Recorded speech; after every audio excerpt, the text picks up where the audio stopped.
Hey everybody.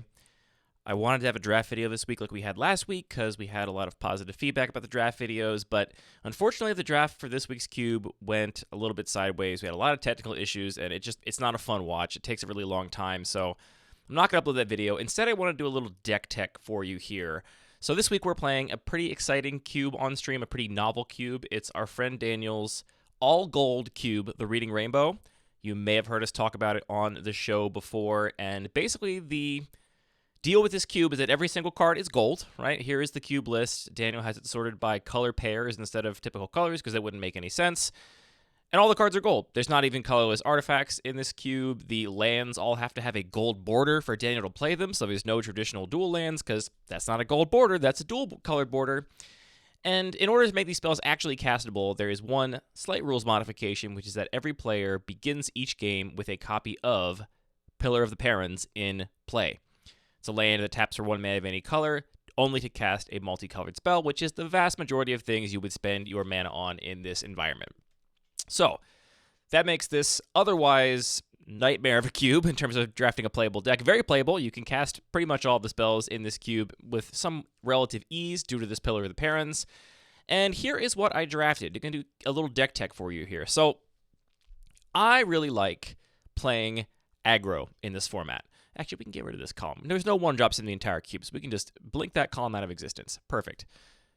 I really like drafting aggro in this cube, which I think a lot of people's first impressions of it is that surely this is the kind of environment where you want to go as big as possible, play the most powerful spells, and just kind of like good stuff your opponent to death, and that some sort of synergistic strategy of putting together smaller, less impactful cards would probably struggle. But I found aggro is actually very viable here. So what I've got here is a deck with 13 2-mana spells, which are all effectively 1-mana spells. And 1, 2, 3, 4, 5, 6, 7 of those are creatures. So I am going to have a creature on turn 1 is my plan. Then I've got a couple of 3-drop, aka 2-drop creatures, and this one 4-drop creature. I'm actually going to slide these Planeswalkers up here, though, because the Planeswalkers are filling a similar role in that they are, board-affecting threats. And I've got one of the best cards in my deck, I think, is Obnixilis the Adversary. I haven't played with this card yet because it's been added to the cube since the last time I drafted it. So I'm excited to play with that one. It seems kind of broken. If I can just play a creature on turn 1 and then turn 2, Obnix, sacrifice the creature, start with 2 Planeswalkers, and hope my opponent doesn't have any board presence yet, that can be pretty good. I never played with the Johnny Sleeper Agent at all, so I'm excited to cast that. And then here is a kind of cube classic that also works here. Then I've got a bunch of interactive spells, mostly removal here to... this actually also goes up here. Join the Dance is also a creature, as is Prosperous Partnership. Those are also all threats, basically. They're making tokens. All these other spells are basically removal spells. Sangrat Backlash, Justice Strike, Ride Down. Winterthorn Blessing is a temporary removal spell, but, we'll count it. Express Iteration, just a good amount of card draw. Savage Smash removal. K-Command removal. We're going to put Flesh of Flesh and Blood down here because we're just going to play the Blood side. That's basically just another fight spell. And then Showdown of the Scalds at the top end for some additional card advantage along with the expressive iterations and whatnot.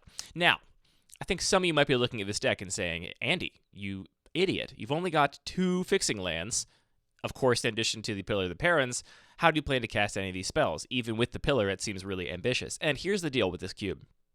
We had a realization a draft or two in, which was that we were all kind of pulling our hair out, trying to figure out our mana bases. It was really complicated. And I still think that good 5-color lands like Exotic Orchard and City of Brass are really high picks in this cube, no matter what you're playing. So I did take these pretty highly. Other fixing lands I'm pretty low on here because what I like to do is essentially draft a 2-color deck. I draft a 1 or 2-color deck, which means that all I care about is that of all the cards in my deck, every single card is at least red or green. This is a red-green deck. So look down this list, right? Skull Prophet's green, Rakdos Headliner's red, green, green, green, red, red, green. Every single card in this deck is red or green plus another color. And what I'm doing is basically leaning on the Pillar for that second color all the time. So the colors of mana in my deck are just going to be red and green. I'm just going to have Forests and Mountains plus City of Brass Exotic Orchard. And that will allow me to pretty reliably curve 2, 3, 4 with almost any hand. The big downside of this is that it's hard to multi-spell when you have this set up, because if you're relying on that Pillar to splash your colors and you get to turn 4 and you're like, well, I want to, or turn 3, I guess, and you're like, well, I want to cast my Rakdos Headliner and then also play my Justice Strike. You need a white and a black mana, which means I will have to have drawn either my City of Brass or Exotic Orchard to do that. But aside from multi-spelling, which isn't always the most important thing here because, again, you're starting ahead on curve, and the spells are really impactful. Excuse me, I'm not going to edit this. The spells are really impactful because they're gold cards. I think just curving out could be enough sometimes. So that's my plan, and that is how I go about drafting this cube. I kind of pick a color, 2 colors to be in, and then make sure all of my cards are at least one of those colors. The cards I'm not playing, I have a big pile of cards down here that I'm not playing because they don't take lands that highly in this environment, so I ended up with 2 Thriving Isles, which you could argue I could play as like off-color lands. I have a couple blue spells in the deck, but I don't want tap lands here. I'm really excited to just curve out, so I think I value curving out over having tap lands to maybe double spell in the mid to late game. I've had a bunch of expensive stuff I can't really cast. I want to be really low to the ground and fast. I would say this deck is okay. Having played this cube quite a bit, this is not like all-timer. I've definitely had some really, really good aggro decks in this cube, and this one's kind of okay. I think I found out after the draft that I was, in fact, kind of fighting over this exact deck with Anthony.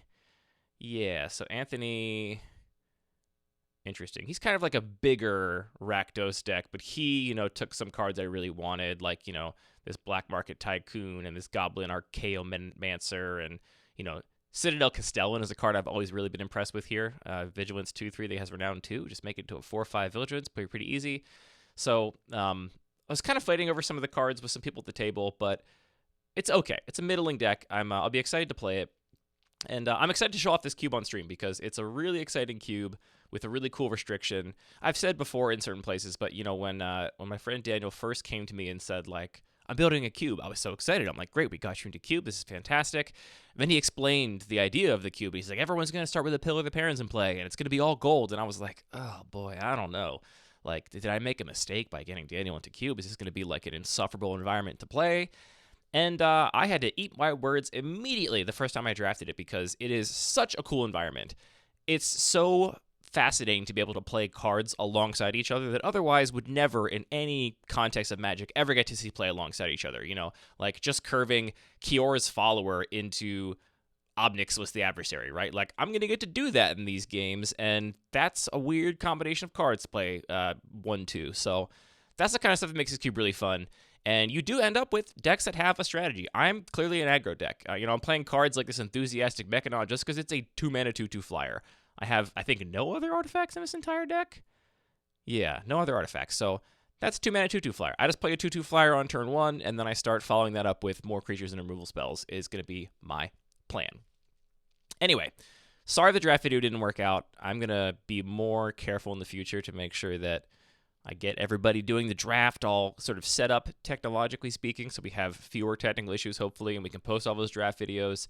But I promise you, you don't want to watch it. This deck tech is much better. So I hope this was actually somewhat informative, and I'm excited to show you the games. So check out the YouTube channel, or if you're watching this the day this comes out, we'll be streaming these games tonight on twitch.tv/LuckyPaperMTG.